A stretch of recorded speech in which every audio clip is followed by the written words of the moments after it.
Bismillahirrahmanirrahim. Assalamualaikum warahmatullahi wabarakatuh. Pemirsa Hikmah Ramadan yang budiman, ada beberapa hal yang menarik untuk dibahas ketika kita bicara sejauh mana toleransi, baik sebagai sebuah cara pandang atau sebagai praktek, memiliki semangat yang sama dengan tujuan puasa atau saum yang menjadi bagian dari kewajiban orang-orang muslim di dunia. Kalau kita lihat secara terminologis, toleransi yang itu berasal dari bahasa Latin tolerate, itu memiliki arti yang cukup mirip dengan imsak atau saum dalam tradisi puasa.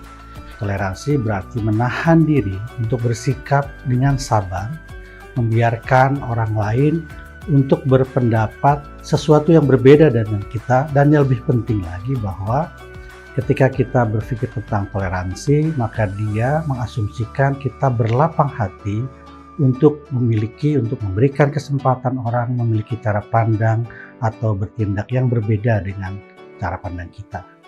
Jadi semenjak awal kata toleransi itu mengacu pada sebuah sikap yang tidak berusaha memaksakan diri, memaksakan pandangan tertentu terhadap orang lain, atau mencela orang lain, atau merendahkan orang lain karena pandangan atau perbedaan yang ada tadi. Nah, biasanya dalam leksikon Islam, konsep ini juga hampir mirip dengan kata tasamu, yaitu berlapang hati. Dan dalam toleransi, kita tahu ada dua hal yang penting, yang kalau dalam sebuah koin ada dua sisi, kita mengatakan bahwa salah satu sisi dari mata koin toleransi adalah respect, yaitu penghargaan.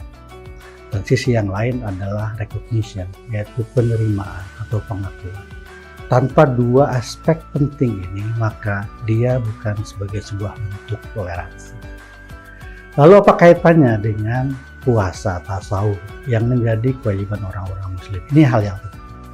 Seperti yang saya katakan tadi, bahwa kata-kata saum identik dengan kata-kata menahan diri atau imsak dari hal-hal yang biasanya dibolehkan.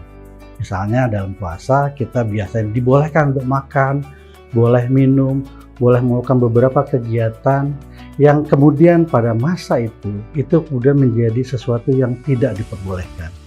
Jadi puasa punya bisa kita identifikasi sebagai menahan diri secara temporer terhadap sesuatu yang dibolehkan.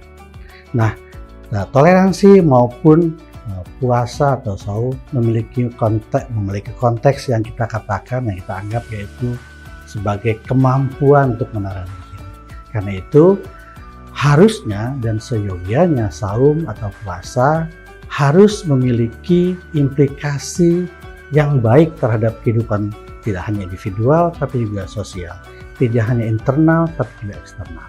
Saum atau puasa harusnya mampu mendidik kita sebagai orang-orang muslim secara internal bisa berempati dengan orang-orang yang kurang mampu, yang tidak memiliki kemampuan untuk makan sehari-hari dalam bilangan yang biasa. Nah, pada saat yang sama sebenarnya itu hal yang sifatnya berkaitan dengan ibadah.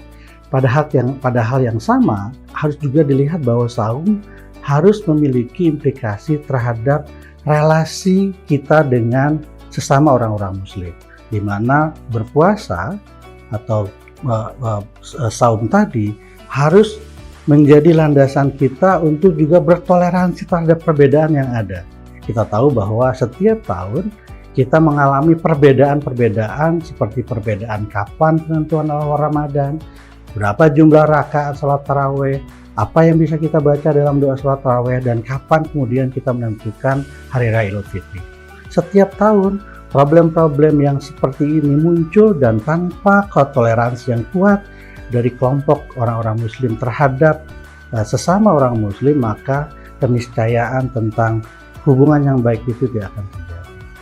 Pada saat yang lain, toleransi saum juga harus memberikan ruang penghargaan terhadap kelompok-kelompok agama yang ada, kelompok eksternal yang berbeda dengan agama Islam. Tentu kita tahu bahwa hampir malah semua agama di dunia memiliki tradisi puasa dengan cara yang berbeda-beda. Jadi pada dasarnya setiap agama juga berusaha untuk menahan diri mereka, menjadikan perbedaan sebagai sesuatu yang merahmati kehidupan mereka. Oleh karena itu orang-orang Muslim harus menjadikan puasa sebagai bagian cara pandang orang-orang Muslim sendiri untuk bertoleransi, untuk bisa menerima bahwa ada perbedaan kelompok agama di mana sebagian dari mereka tidak diwajibkan untuk berpuasa. Karena itu kita melihat beberapa tahun yang lalu misalnya banyak penutupan rumah makan itu menjadi fitur yang sebenarnya bukan menjadi esensi dari orang berpuasa itu sendiri, yaitu bertoleransi. Oleh karena itu, saling keterkaitan antara sesama muslim maupun dengan kelompok yang lain adalah esensi dari cara pandang toleransi yang terus harus dikembangkan di negeri ini. Kalau kita mengacu pada cara pandang keagamaan, Islam mengajarkan tawasud, yaitu berdiri di tengah, tidak terlalu ekstrem ke kiri ataupun tidak terlalu ekstrem ke kanan, dan juga Islam mengajarkan apa yang kita sebut dengan cara pandang yang moderat dalam beragama. Itu penting untuk menghindari kita dari ta'assub atau perasaan memiliki kebenaran yang berlebihan, sehingga dengan itu kita merendahkan kelompok-kelompok yang lain. Demikian hikmah singkat dari makna toleransi dan puasa yang sangat penting ini. Semoga bermanfaat. Al-afu minkum. Assalamualaikum warahmatullahi wabarakatuh.